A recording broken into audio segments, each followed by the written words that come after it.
guys, this is Charlie from Charlie's Awesome World of Adventures, and today I'm going to give you my review on Mission Impossible: The Final Reckoning. In this one, Ethan Hunt and the IMF team continue their search for the terrifying AI known as the Entity, which has infiltrated intelligence networks all over the globe, with the world's government and a mysterious ghost from Ethan's past on their trail, joined by new allies and armed with the means to shut the Entity down for good. But Ethan is in a race against time to prevent the world as we know it from changing forever. So if you remember back in 2023, I did check out the previous Mission Impossible film, that Reckoning, and with no knowledge to the other Mission Impossible films, I was surprised to find myself really liking that film and consider it was great. So early this year to prepare for this one, and I did watch all the other films, and with the exception of the second, the films range from decent at worst to really good and enjoyable at best. I think well, Dead Reckoning is my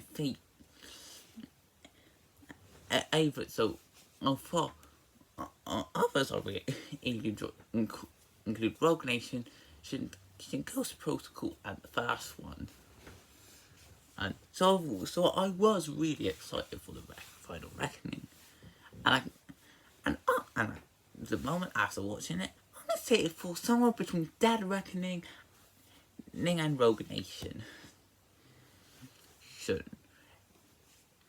Definitely better than Rogue Nation, but at the moment I'm still deciding between in Dead Reckoning and the Final Reckoning, of which two is better.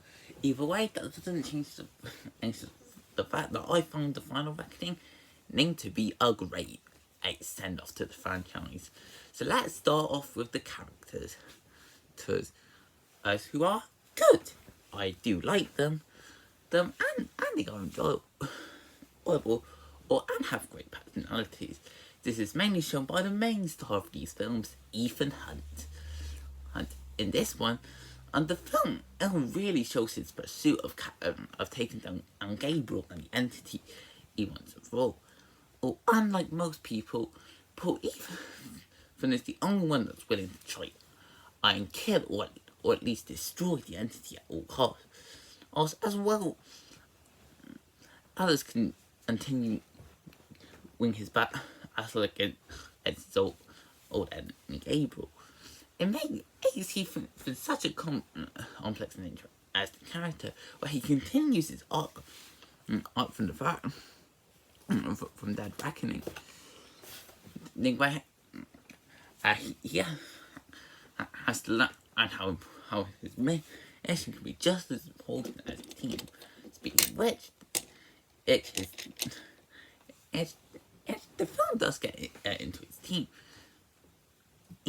including Luther, Ben, and G, and the film of the previous film, Andre Ace in Paris, as well as introducing a brat and new character to even his team Ingle to Bledsoe.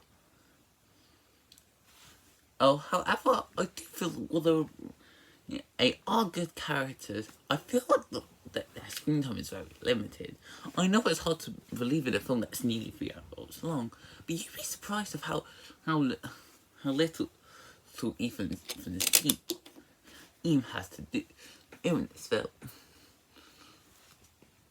The film also introduces some really interesting characters, including one that does kind of have a bit of relationship to the first film, which I was both surprised. I really like that. Then there's the villain from the last film, who's come back for the villain of this one, Gabriel. And they do a great job of making him not just a great villain, but but also showing the relationship between him and Ethan. And they may make the tension between these two perfect, showing them as enemies that want to take each other down by any means necessary. I mean, in fact, Gabriel was the one character I said I got a huge improvement between this and Dead Reckoning, and especially with Morales' fantastic performance, which is a good way to say now that all the actors in this film are amazing. And of course, you've got the regular stars that do well, especially with Tom Cruise as Ethan, being right, Emerson Luther, and Simon Pegg as Benji. But other actors like Haley Atwell, that's great. Asen and Pop Uncle and Eva's Paris, which do bring their characters to life in the best way possible, and make them feel like excellent additions to the movie. Next, there's the story. One thing I love about this movie is how it continues the story from Dead Reckoning. And it jumps like a few months after that film. It was showing the entity and how it's running. I should be shown to be a huge threat to the world. Which already leads me to my biggest strength in both this and Dead Reckoning, the use of the entity itself. As we all know, AI has become a controversial part of media, to put it nicely. And the film does do a great job of showing the dangerous sides of AI, but never said as it's fully against it either. But it just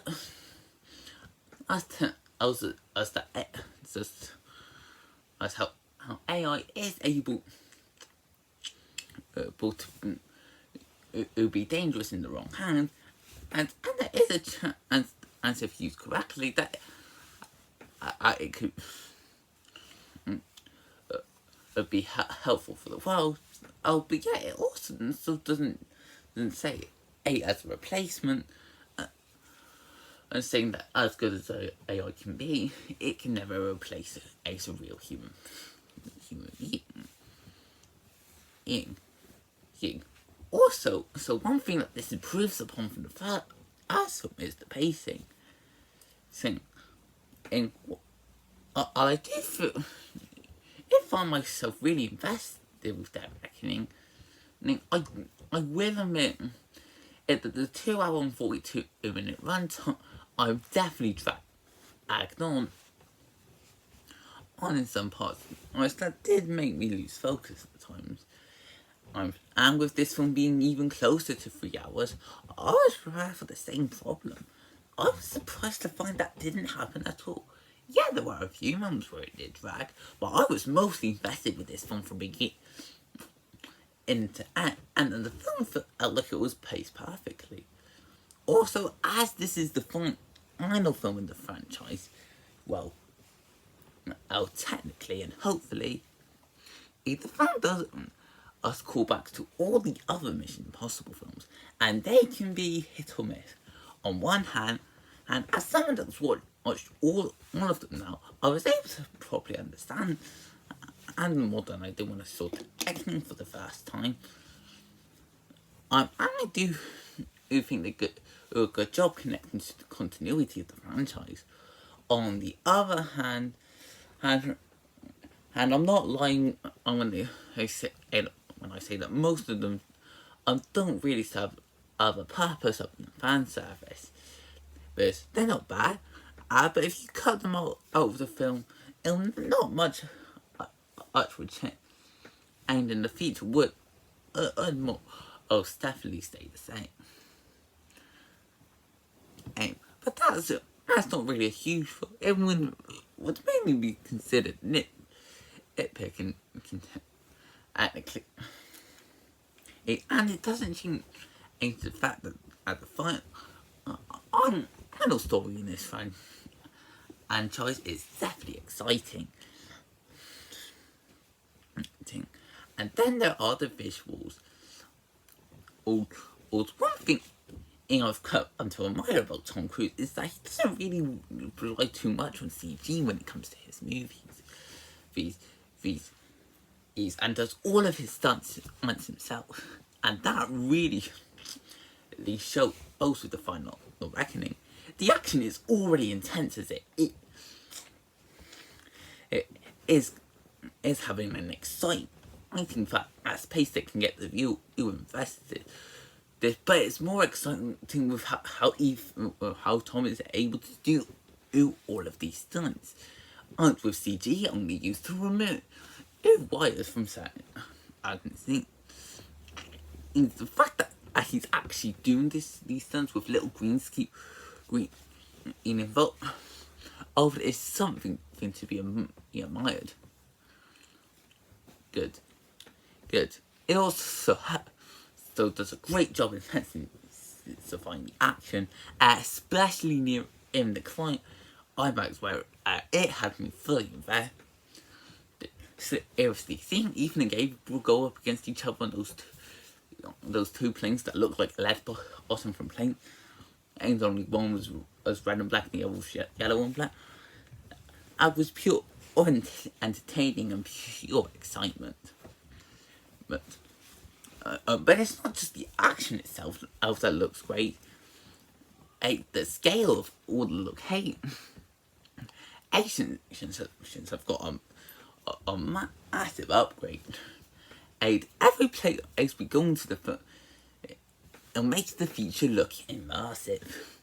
It's making the places seem bigger than ever. And helps the audience be fully invested in what's going on from beginning to end. And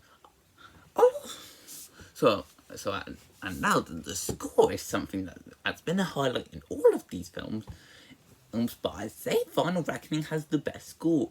It does a great job of amplifying the action and making it more exciting and intense than it already is. Which adds a bit more immersive to the feature to get it was fully invested.